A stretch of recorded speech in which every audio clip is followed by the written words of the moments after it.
E aí pessoal, tudo bem? Aqui é o Rony, professor de Física. Neste vídeo, nós vamos começar o estudo do rotacional de um campo vetorial. E o que nos motiva a fazer este estudo são resultados anteriores. Nós vimos a lei de Gauss. Ela representa um indicador global da presença de fontes de campo elétrico no espaço. A partir dela, nós fomos em busca de um indicador local da presença de fontes de campo elétrico no espaço, no entorno de um determinado ponto. E com isso, obtivemos a equação de Poisson. Em estudos mais recentes, nós chegamos nesta igualdade para a força eletrostática. Ela nos diz que a circulação da força eletrostática ao longo de qualquer curva fechada no espaço vale zero. Se nós substituirmos a força por carga vezes campo, obtendo esta igualdade, e sabendo que a carga Qzinho é uma constante diferente de zero, nós vamos obter essa última igualdade que eu aqui ilustro. E de forma análoga, ela nos diz que a circulação do campo eletrostático ao longo de qualquer curva fechada no espaço vale zero, o que reforça o fato do campo eletrostático ser um campo conservativo. E este resultado nada mais é do que um indicador global do fato do campo eletrostático ser um campo conservativo. Portanto, seguindo esta linha de raciocínio, a partir de um indicador global, nós vamos em busca de um indicador local, nós vamos partir desta igualdade, um resultado global, e vamos em busca de um indicador local dessa mesma característica do campo eletrostático, um campo conservativo. Para fazer isso, vamos começar observando a figura ao lado. De forma geral, nós temos aqui, nessa região do espaço, um campo vetorial com componentes Vx, Vy e Vz, sendo que Vx, Vy e Vz são funções de x, y e z. E no meu sistema de coordenadas, nós temos três retângulos infinitesimais. Este retângulo está no plano XY, este retângulo no plano YZ e este retângulo no plano ZX. Eu nomeei cada lado do retângulo infinitesimal com os números 1, 2, 3 e 4. Nós vamos começar calculando a circulação, só que do campo vetorial V, ao longo de cada retângulo infinitesimal. Nós vamos começar, primeiramente, com o retângulo que se encontra no plano XY. Observando a figura, nós vemos o seguinte: este lado tem medida ΔX, este lado tem medida ΔY. E como todos os lados são extremamente pequenos, nós vamos assumir que o campo vetorial V permanece constante em cada lado, respectivamente. Se nós assumirmos isto, nós não precisamos nos preocupar em cada lado do retângulo infinitesimal com a integral. Basta simplesmente fazer o produto escalar em cada lado e depois somar cada uma das contribuições, pois eu reforço, cada lado é infinitesimal e, portanto, o vetor V vai permanecer constante nesse respectivo lado. Começando, portanto, com este lado aqui representado pelo número 1. Se nós quisermos calcular a sua contribuição, vamos chamar de C1, a contribuição do lado 1. Nós vamos fazer este produto escalar, só que agora do vetor V, com o infinitesimal de comprimento associado a este lado, que neste caso aqui, ó, é ΔX na direção x versor, positiva. Bom, como nós sabemos, o versor x ele tem componentes 1, 0 e 0, fazendo analogia. Ao efetuarmos o produto escalar, lembrando da definição do produto escalar, nós vamos fazer o Vx vezes 1, que é Vx, mais Vy vezes 0, que é 0, mais Vz vezes 0, que é 0. Portanto, aquele produto escalar nos dá Vx, só que no lado 1, vezes ΔX. Eu já efetuei o produto escalar, resta apenas a multiplicação. Como o lado 3 é paralelo ao lado 1, nós vamos continuar a partir dele. A sua contribuição, que eu vou chamar de C3, vai ser V escalar com menos ΔX na direção do versor x, pois, de acordo com a definição que eu dei para a orientação do nosso caminho fechado, orientação anti-horária, no caminho 3, nós vamos ter o ΔX na direção oposta ao eixo x, e por isso, menos x versor. Bom, este produto escalar nós já fizemos, vai dar a componente Vx, só que agora no lado 3. Vamos colocar aqui o sinalzinho de menos, então eu tenho menos Vx no lado 3 vezes ΔX. Somando essas duas contribuições, nós vamos obter que C1 mais C3 é igual. Vamos abrir aqui um colchetes. A razão vai ficar clara daqui a pouco. Bom, como aqui nós temos um sinal de menos e o ΔX é um termo comum, eu vou ficar com Vx no lado 1, Vx no lado 1, menos, vamos colocar aqui, menos o Vx no lado 3, tudo isso multiplicando aqui ΔX. Agora vamos analisar Vx no lado 1 e Vx no lado 3. Quando nós estamos nesse lado infinitesimal, e pelo fato dele ser infinitesimal, nós podemos confundi-lo com um ponto. E este ponto possui uma coordenada x. Consequentemente, o lado infinitesimal 3, por ser paralelo ao lado infinitesimal 1, vai ter exatamente a mesma coordenada x. Mas eles diferem entre si por um ΔY.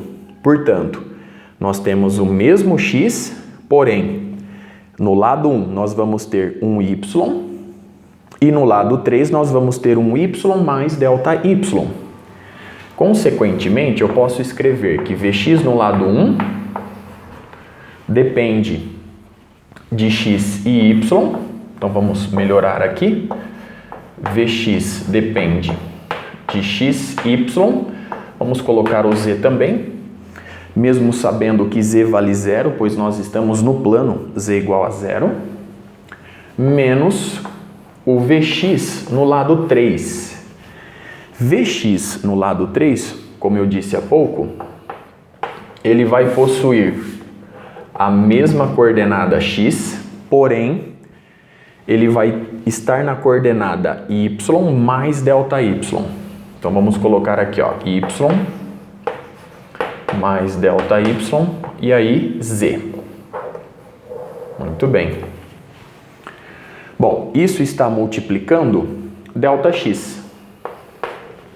Agora, nós podemos dividir por ΔY e multiplicar por ΔY.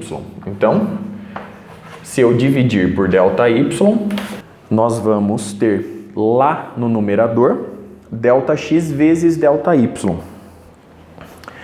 Perceba que o que aparece entre colchetes é uma derivada parcial da componente Vx em relação a y, pois ΔY é um infinitesimal. Então eu posso trocar o que está entre colchetes pelo negativo da derivada parcial de Vx em relação a y. Então vamos fazer isso. E eu vou trocar ΔX vezes ΔY pela área do retângulo infinitesimal no plano XY. Então, vamos lá. Vamos colocar aqui a derivada parcial.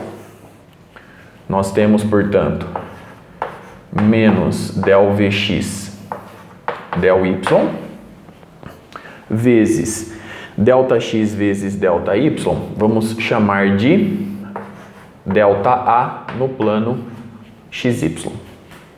Muito bem. O nosso problema ainda não acabou. Nós precisamos calcular as contribuições devidas aos lados 2 e 4, para que a gente possa obter a circulação ao longo deste caminho fechado, que é o retângulo infinitesimal no plano XY. Começando agora pelo lado 2. C2, sua contribuição vai ser o produto escalar do vetor V por o seu elemento infinitesimal de comprimento é ΔY, Y versor. Muito bem. O versor Y, ele tem componentes 0, 1 e 0, porque agora nós estamos com o versor na direção Y. Ao fazer o produto escalar, nós vamos obter 0 vezes Vx, que é 0, mais 1 vezes Vy, que é V1, mais 0 vezes Vz, que é 0.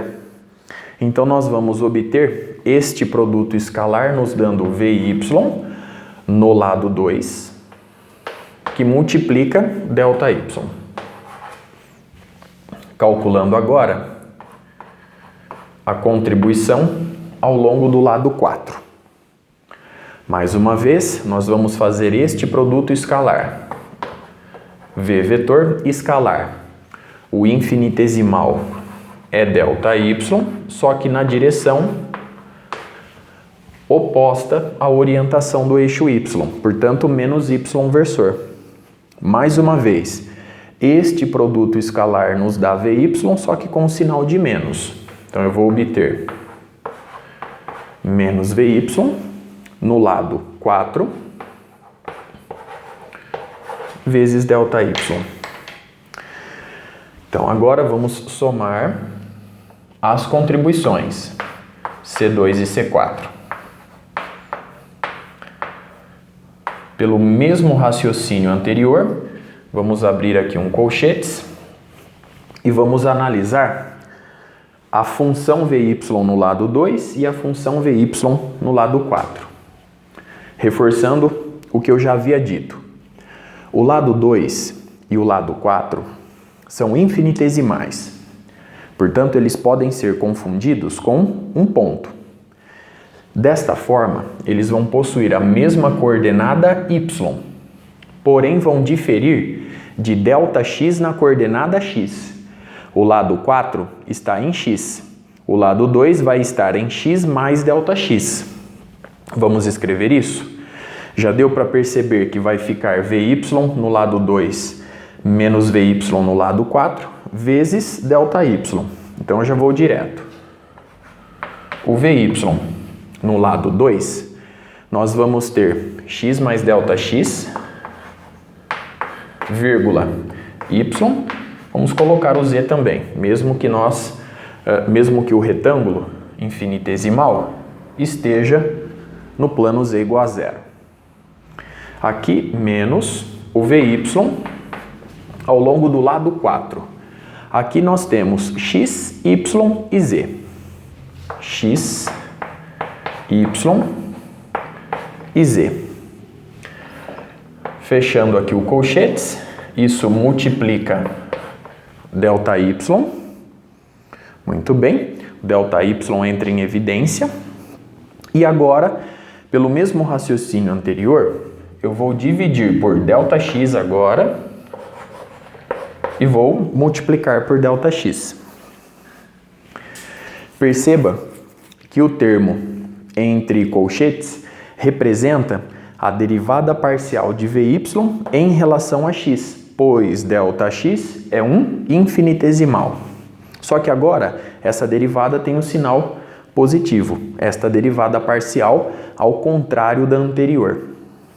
Então, neste caso, eu vou trocar o que está entre colchetes por del Vy,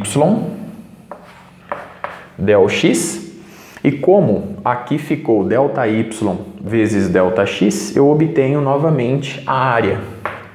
Vamos chamá-la de ΔA por ser infinitesimal também. Muito bem. Agora, enfim, nós podemos obter a circulação do campo vetorial V ao longo deste caminho fechado, ao longo desta curva fechada no plano XY. Essa curva fechada, neste caso, é um retângulo infinitesimal.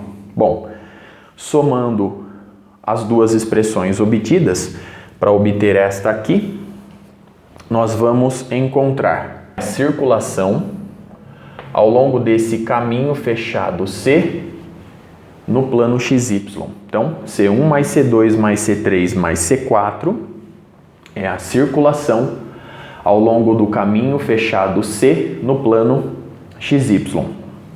Então, fazendo este somatório, nós vamos obter. Perceba que ΔA no plano XY permanece o mesmo. Vou colocá-lo em evidência. Então, nós vamos ficar com, somando as contribuições, del Vy, derivada parcial da componente Vy em relação a x, menos a derivada parcial da componente Vx em relação a y, que multiplica ΔA no plano XY. A partir deste resultado, nós podemos já inferir o resultado que aparece para este retângulo no plano YZ e para este retângulo no plano ZX. Nós vamos utilizar o mesmo raciocínio. Então, por exemplo, se nós estivermos agora no plano YZ, então a circulação ao longo do caminho fechado C no plano YZ agora.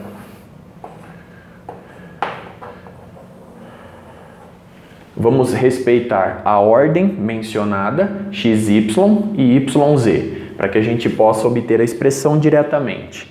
Então perceba o seguinte, eu me referi ao plano XY, então aparece del Vy, del X. Se aqui eu estou me referindo ao plano YZ, vai aparecer del VZ, del Y, por correspondência. Menos novamente, e aqui no caso, del Vy, del Z. Perceba que eu utilizei o mesmo raciocínio.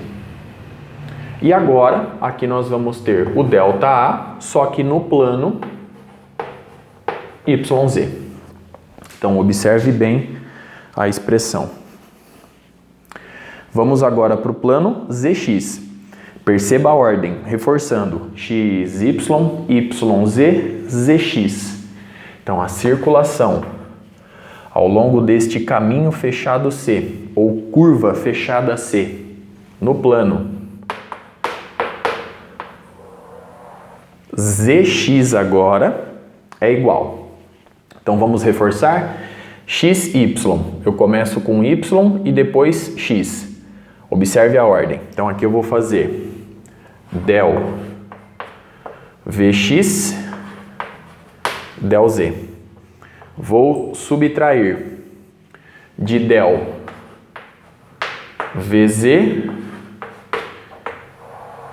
del X.